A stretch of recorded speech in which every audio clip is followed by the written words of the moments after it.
Another interesting thing that I learned about Korean Airlines when flying on the plane from the Philippines to Seoul, Korea, is many of the people could not put their carry-on luggage adequately and easily into the storage bins above their seats because they were too small.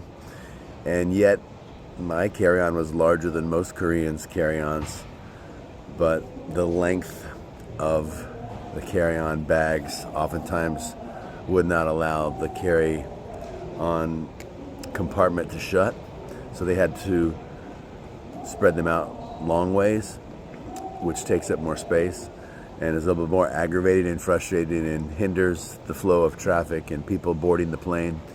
And that was another issue I had with Korean Airlines. And then also them telling you to pull your seat up 40 minutes before landing, which I found to be a little bit too soon. And I asked the ladies, I said, can I just do this about 10 minutes before landing like most other airlines in the world? And they agreed that I could and smiled and walked away. So the food, the breakfast was good. That was not a problem.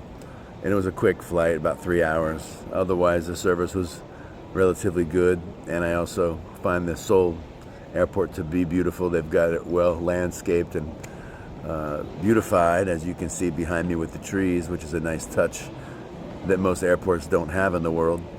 And then also rather interesting that I haven't figured out yet is how they have all the women's faces glowing with this cream, which apparently takes away all the wrinkles, because none of the ladies, although they appeared to be in their 30s and 40s, and maybe even a bit older, had no wrinkles on the plane, but they had a large amount of cream visibly on their faces at Korean Airlines, all the female stewardesses. So that was rather interesting.